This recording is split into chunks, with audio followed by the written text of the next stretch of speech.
Have you ever noticed how you become a slightly better version of yourself the moment everyone leaves? The room goes quiet, the door clicks shut, your shoulders drop, your face relaxes.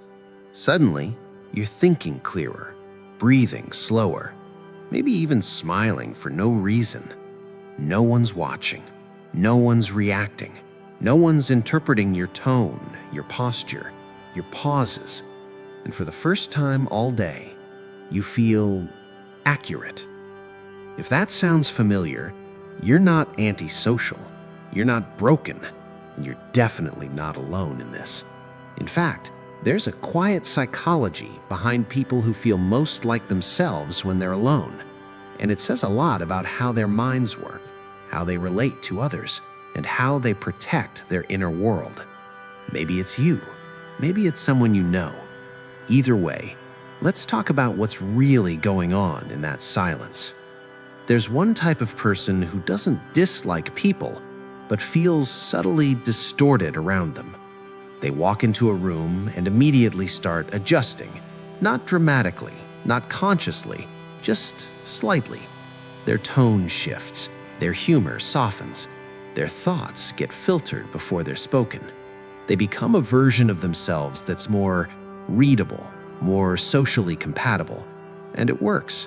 People like them. They get along. No conflict. But later, when they're alone, something strange happens.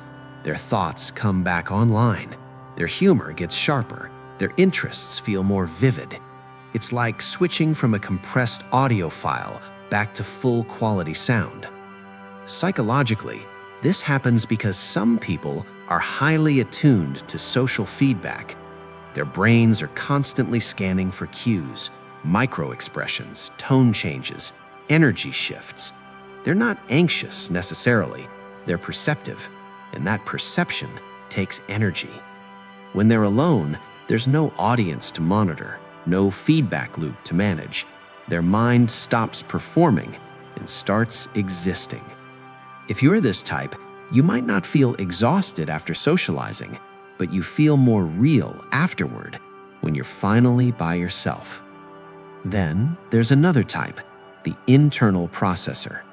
These are people who don't fully understand what they think or feel until they're alone with it. Conversations move too fast.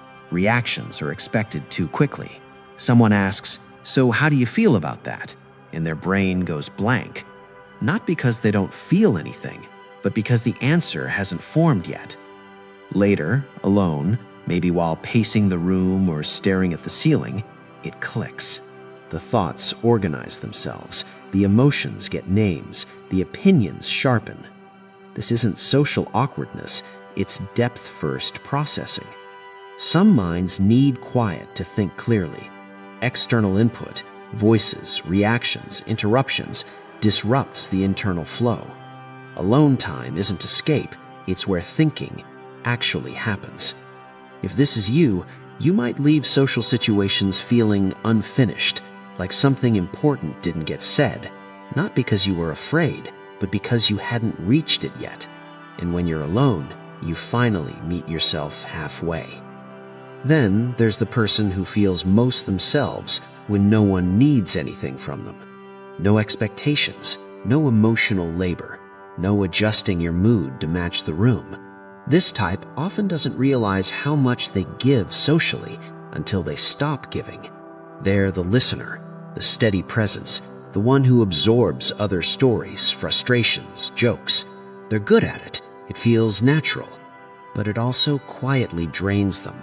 When they're alone, they're not off, they're restored.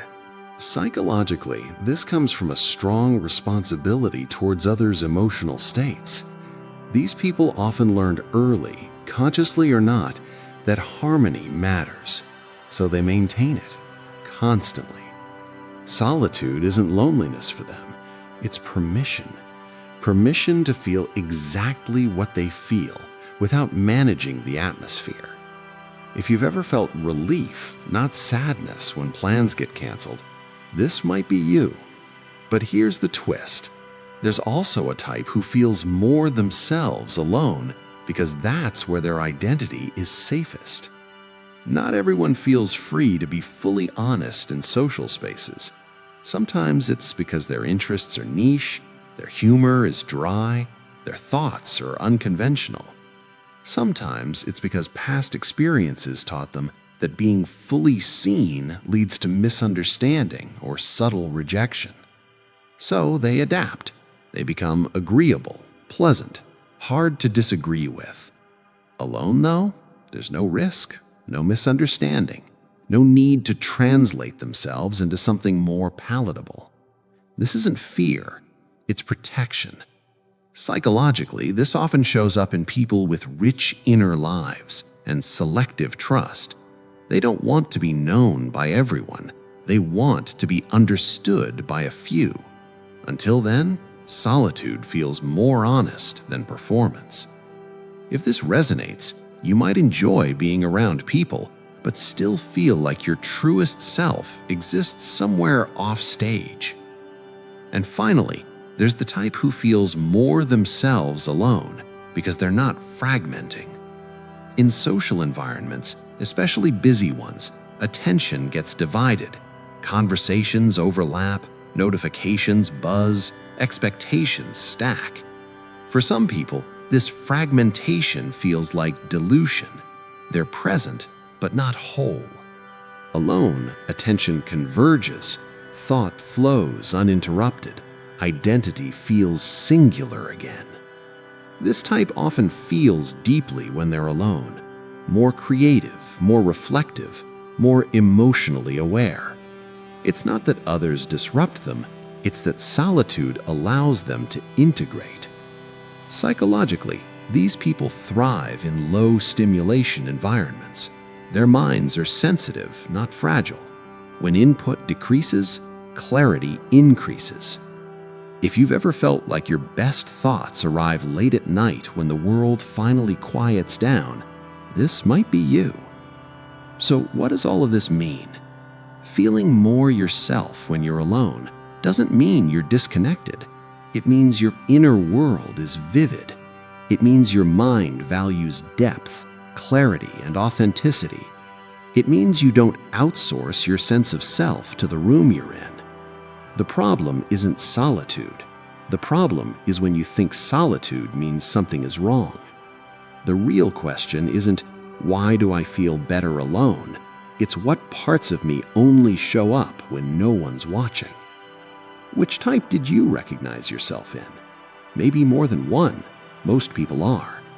And if this kind of quiet psychology speaks to you, if you enjoy exploring the inner patterns most people overlook, then you're exactly where you're supposed to be. If any of this felt uncomfortably familiar, if you recognized yourself in those quiet moments, those private thoughts, that sense of finally being real when you're alone, then this channel is for you. We explore the psychology behind subtle behaviors, inner worlds, and the things people rarely say out loud. Not to label you, not to fix you, just to help you understand yourself a little more clearly.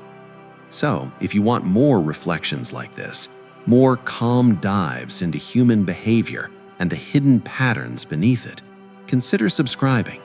And if you're feeling reflective, let me know in the comments. When do you feel most like yourself? Sometimes, noticing is the first step to understanding.